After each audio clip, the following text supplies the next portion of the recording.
Les amis, c'est l'occasion, on profite de l'occasion d'annoncer la bonne nouvelle et de se rappeler, bien sûr, de pourquoi on est là aujourd'hui. Et voilà, et quand on regarde tous, vraiment, c'est vrai, on est tous différents, on a tous des caractères différents, des manières différentes, des cultures différentes, des vies, des pays, des arrière-plans différents. Mais on est tous aujourd'hui une famille parce que c'est notre papa qui nous a réunis, qui s'appelle Jésus-Christ et qui a payé le prix pour nous et pour qu'il nous a rachetés. Et aujourd'hui, on est devenus ses enfants. C'est une joie voilà, de participer à ces baptêmes. Et on va faire juste, je vais lire quelques petites notes vite fait parce que malgré qu'on peut parler du baptême, on peut parler beaucoup de choses sur le baptême. Et des fois, il y en a ceux qui croient que le baptême c'est juste un acte, mais ce n'est pas seulement un acte. Mais bien sûr, oui, c'est un acte, mais ce n'est pas que ça. Et il y en a ceux qui disent aussi que le baptême, on le fait juste pour montrer comme quoi on appartient à Christ ou quelque chose. Mais il n'y a pas que ça aussi. Mais c'est vrai, on peut parler beaucoup de choses. Mais si je vous pose aujourd'hui la question, aux gens, on pose la question c'est quoi le baptême? Il y en a ceux qui disent le baptême, voilà, c'est parce que je suis chrétien. Il y en a ceux qui disent oui, le baptême, je le fais parce qu'ils me l'ont demandé dans l'église. Il y en a ceux qui disent le baptême, je le fais parce que c'est écrit dans la Bible. Il y en a ceux qui disent aussi que le baptême, ce n'est pas important, c'est pas prioritairement, c'est pas la priorité, et c'est pas, il ne sert à rien. C'est ce que les gens disent. Mais maintenant, si on regarde selon la parole, et on verra d'abord Jésus, la première chose qu'il a fait, à l'âge de 30 ans, il s'est fait baptiser par Jean. Et déjà là, on va voir que si Jésus s'est fait baptiser, alors combien plus forte raison nous, on a besoin de ce baptême. Et on va regarder juste quelques petites notes pour voir que quoi, le baptême, c'est un enterrement. La première chose, le baptême, c'est un enterrement. On le trouve dans Romains 6, verset 3.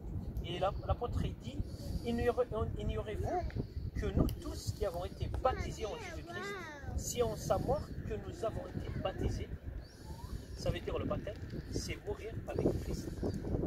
Et il a dit, nous avons donc été ensevelis avec lui par le baptême en sa mort, afin que comme Christ est ressuscité des morts, par la gloire du Père, de même, nous aussi, nous marcherons en nouveauté de vie. En effet, si nous sommes devenus une même plante avec lui par la conformité à sa mort, nous le serons aussi par la conformité à sa résurrection. C'est l'enterrement, la mort et la résurrection. C'est pour ça que je dis le baptême, c'est aussi un enterrement. Et c'est très important. Et après, il dit, sachant que notre vieil homme a été crucifié avec Christ, afin que le corps du péché fût détruit, pour que nous soyons plus esclaves du péché. Car celui qui est mort est libre du péché. Le baptême, il nous libère. Oui, c'est Christ qui nous libère, mais quand on se fait baptiser, Dieu nous répand son esprit sur nous. On est en train d'obéir à Christ. Et quand on obéit au commandement de Dieu, et Dieu, il est toujours là pour appliquer ce qu'il a promis et ses promesses sur nous. Or, si nous sommes morts avec Christ, nous croyons que nous vivons aussi avec lui. Et c'est ça le baptême, c'est l'enterrement, ça veut dire on enterre l'ancienne vie et quand on sort, on est né de nouvelle vie, on est ressuscité en Christ. Et on va voir aussi dans Actes chapitre 22 verset 16 que le baptême c'est un bain. Pourquoi c'est un bain? On va le lire, on va voir, il dit que et maintenant que tardes-tu? Lève-toi, sois baptisé et lavé de tes péchés en invoquant le nom du Seigneur. Et on regarde là, on va voir que ça c'est l'apôtre Paul qui racontait son témoignage avec Anania, quand il a rencontré Anania. Et on le trouve le témoignage dans Acte 10, verset 17, le baptême avant de manger. Là, vous allez voir que c'est un verset extraordinaire. Quand Ananias a rencontré Paul, et Dieu a donné une vision à Ananias, il lui a dit, tu vas y aller à Jérusalem, aux villes, et tu vas rencontrer une personne. Il s'appelle Saul. Et Ananias, il dit, mais attends, Seigneur, mais j'ai entendu parler de tout le mal qui fait ce monsieur. Il a même l'ordre, il a le pouvoir de nous exterminer, le gars. Ils lui ont donné le pouvoir à nous de nous faire du mal, de nous arrêter. Et il a dit, mais bon, puisque c'est comme ça, c'est un ordre de toi, je vais y aller. J'accepte de mourir et je vais y aller. Et quand il est allé, il a obéi et Dieu a transformé la manière de comprendre les choses en une gloire, en quelque chose que l'épreuve aujourd'hui on est en 2019 et on est en train de parler de Paul. On est en train de parler de tout. Et grâce à Anania, que personne n'entend parler, qu'on ne parle pas du tout, et grâce à lui, Saul est devenu Paul. Et après, qu'est-ce qui s'est passé?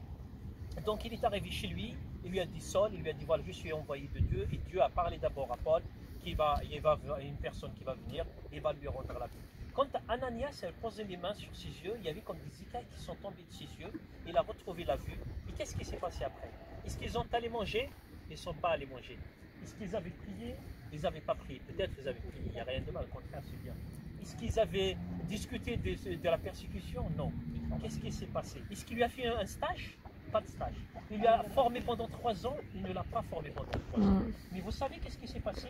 Ananias sortit, et lorsqu'il fut arrivé dans la maison, il imposa les mains à Saul, en disant, Saul, mon frère, le Seigneur Jésus qui t'est apparu sur le chemin par lequel tu venais, m'a envoyé pour que tu recouvres la vue et que tu sois rempli du Saint-Esprit. Au même instant, il tomba de ses yeux comme des écailles et il recouvra la vue. Il se leva, il fut baptisé. De suite, il lui a expliqué c'est quoi le baptême. Parce que si on ne parle pas aux gens c'est quoi le baptême, ils ne peuvent pas dire oui, j'ai envie de me faire baptiser. Comme les gens ils me parlent de Philippe, il a baptisé l'eunuque, il était disparu. Mais n'oubliez jamais que Philippe a bien expliqué à l'eunuque comme quoi le baptême existe. Sinon, comment il va dire moi je veux me faire baptiser? Il lui a expliqué, il lui a dit que ce qu'il est en train de lire, Isaïe 53, il vient de s'accomplir sur la croix. C'était Jésus-Christ, le Nazaréen que tu as entendu parler, qui a fait, qu'ils ont crucifié, c'est grâce à lui qu'il y a le salut, etc. Celui sur la croix qui apporte les malédictions et tout. Et c'est là qu'il lui a expliqué que le baptême existe et que le baptême est réel. Et c'est là qu'il s'est rendu compte. Il a expliqué c'est quoi le pouvoir du baptême et la nécessité qui est primordiale. Et qu'est-ce qu'il a fait? Il n'a pas fait une formation de 5 mois, mais 3 mois. De suite, il a compris c'est quoi le baptême. Et qu'est-ce qui s'est passé? Il lui a dit, attends, il y a de l'eau ici. Mais qu'est-ce qui m'empêche de ne pas me faire baptiser? Et il l'a baptisé. Et le Philippe, il s'est téléporté. Voilà, Dieu l'a amené quelque part. Et après qu'ils ont eu, il a fait le baptême, et ils ont pris la nourriture. Les forces lui reviennent. Saul resta quelques jours avec des disciples qui étaient à Damas. Et aussitôt, il sortit et commençait à prêcher l'évangile. Donc là, on voit que le baptême, c'est très important. Si eux, ils avaient compris ça, c'est que nous aussi, c'est très important le baptême pour nous. Tu n'as pas besoin d'attendre 5 ans ou 6 ans pour te faire baptiser. Je ne suis pas contre, chacun est libre. Mais c'est juste qu'il faut que les gens sachent que le baptême, c'est important.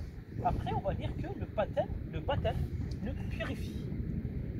Galates 3, verset 26, il dit « Car vous êtes tous fils de Dieu par la foi en Jésus-Christ.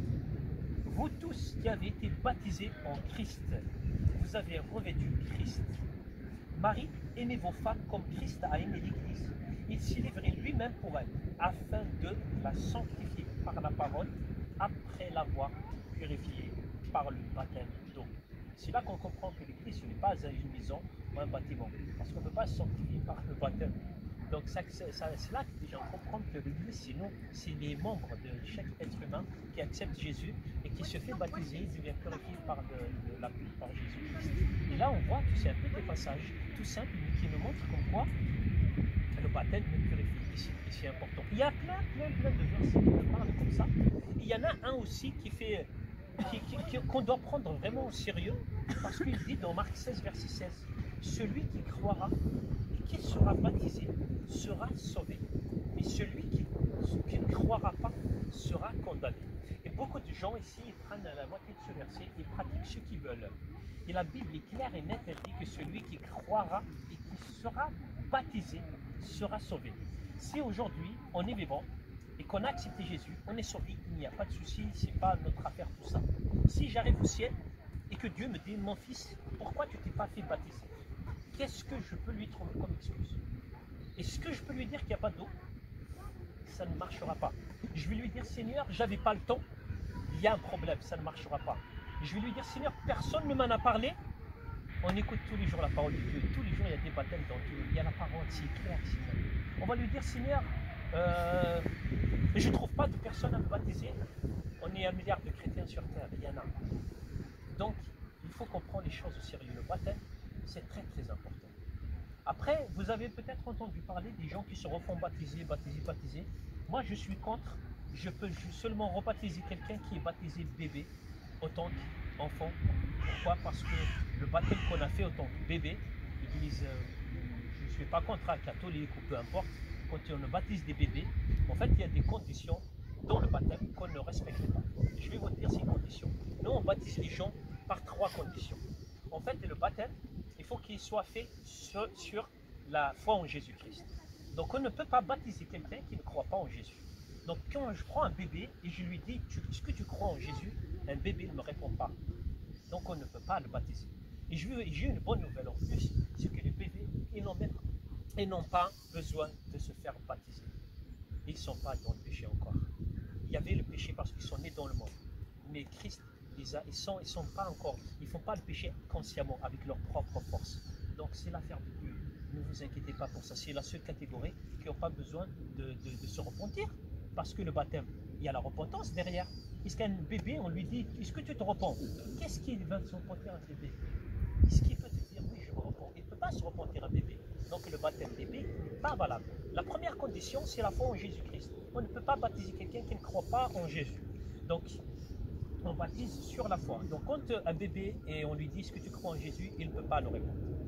La deuxième condition, c'est la repentance. On ne peut pas baptiser quelqu'un qui ne se repent pas. Quelqu'un qui ne croit pas qu'il est désobéi à Dieu et qu'il a péché contre un Dieu saint, et que Dieu est saint et glorieux, et il est dans la gloire, et que nous avons péché contre lui. On a fait des choses qu'il n'a pas aimées. Si on ne se repent pas, qu'on ne reconnaît pas ça, le baptême, ça ne sert à rien. Pourquoi? Donc un bébé, on dit, est-ce que tu te repens de tes péchés? Le bébé ne répond pas. Donc, on n'a pas besoin de le baptiser. La troisième condition, c'est la bonne conscience de la personne.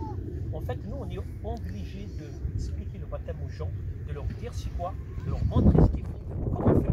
Après, on ne peut pas les forcer. On doit les ramener, les sensibiliser. On doit leur dire ce qu'il faut faire, comment ça se passe. Et après, c'est à eux de prendre l'engagement. Pourquoi? Parce que quand on baptise les gens, ce n'est pas nous qui les allons les sauver, c'est Christ. Donc, ce n'est pas nous qui avons... Je ne peux pas prendre un engagement à la place de quelqu'un. Ça ne marche pas comme ça. Donc, c'est la personne qui va me dire, mon frère, je veux me faire baptiser. Et là, c'est l'engagement de la propre personne. Et non, on le baptise sur sa foi, ce qui est normal. Donc, si on prend un bébé, on lui dit, est-ce que tu veux te faire baptiser? Il ne répondra même pas. Et quand on fait les baptêmes, il y en a plein parmi nous qui se sont fait baptiser en tant que bébé. Ils n'avaient même pas dit OK. Donc, la troisième condition n'est pas valable. Donc voilà les 3 conditions du baptême. Il faut la bonne conscience de la personne, il faut que la personne se repente de ses péchés et il faut qu'elle accepte Jésus. Donc voilà les 3 conditions. Et c'est sur ces conditions-là qu'on fait les baptêmes et qu'on baptise. Et après, ce n'est pas... Beaucoup de fois, on baptise des gens, rien qu'ici, on a fait plein de baptêmes. Beaucoup de gens, dès qu'ils sortent de l'eau, ils disent « Ah, enfin !» Et moi, je le regarde, c'est là que je lui dis « Mon frère, c'est que le début. » Voilà, le baptême, ce n'est pas la fin, c'est que le début de nouvelle vie. Et on regarde dans la Bible, tous ceux qui viennent à Christ, ils se font baptiser. Et se repentent et se font baptiser de suite. Pas de formation de 5 mois. Et c'est après que tu découvres Dieu, et etc. C'est vrai qu'il y avait un frère qui m'a posé la question sur le changement. Est-ce que quand on sort de l'eau, il peut y avoir un changement ou pas? Il peut y avoir un changement. Vous savez, tout est possible avec Dieu. On peut sortir de l'eau, on peut disparaître. Tout est possible. Mais il y a beaucoup de gens qui ont vécu un changement dans leur vie. Merci Seigneur. Mais il y en a beaucoup aussi qui n'ont pas vécu de changement sur place. Pourquoi? Parce que c'est Jésus-Christ qui change. C'est Christ. Et après, les gens ils font des marches, ils avancent avec Dieu. Et plus on avance, on fait des rencontres avec Christ. Et là, quand on a une rencontre pertinente, quand on rencontre Christ, il peut y avoir un changement extraordinaire dans notre vie. Donc, il ne faut pas s'attendre que de se dire, oui, je vais faire baptiser, je sors de l'eau, ah, j'ai pas ça ne marche pas comme ça. On a baptisé une personne il y a 2 ans, je crois, ici à la Ramée, qui avait un cancer. Elle a été baptisée, elle est sortie de l'eau. La semaine qui a suivi, elle a fait des examens, le cancer avait disparu. C'est un frère de peau d'ailleurs. Un frère de peau. Donc, voilà. On va passer à la radio, c'est pour quand? Pour jeter un baptisé, pour témoigner, et c'est lui même qui travaille à la radio. David, il s'appelle. Et oui, il y a des débats, il y a beaucoup de choses, il faut juste être comme un enfant. Quand on est comme un enfant, on va vivre dans des choses extraordinaires. extraordinaire. Dieu nous aime, il faut qu'on le croie. Et Amen. Dieu nous aime, pas un peu, pas beaucoup, mais infiniment. Parce que le mot beaucoup, c'est petit pour Dieu. C'est Amen. relatif. Donc il nous aime infiniment. On n'a pas de mesure. Et c'est pour cela alors qu'on est aujourd'hui ici. Et on veut participer à la joie de mon frère et de ma soeur qui ont pris la décision, l'engagement d'aller ils ont donné leur vie à Jésus-Christ, mais ils avaient rendu compte comme quoi le baptême c'est très important. Et c'est quelque chose de primordial. Et ils nous ont demandé si on veut les baptiser. Je dis ça avec un grand plaisir. Voilà, c'est pas quelque chose qui se refuse parce qu'on les connaît. Ils ont donné leur vie à Jésus, ça fait à peu près 3 ans et qui marchent. Et depuis qu'on les a rencontrés, ça fait peut-être un mois ou moins d'un mois qu'on les a rencontrés. Et ils sont toujours à fond, ils s'engagent avec Dieu, ils sont là à des réunions, des séminaires, et ils sont engagés. Et même j'étais présent quand il y avait une prophétie sur mon frère et j'étais très content. Et c'était pas le premier, et je pense qu'il y avait plein d'autres frères qui ont reçu des choses sur eux. Et c'est pour cela qu'on aimerait partager cette joie aujourd'hui et de les baptiser.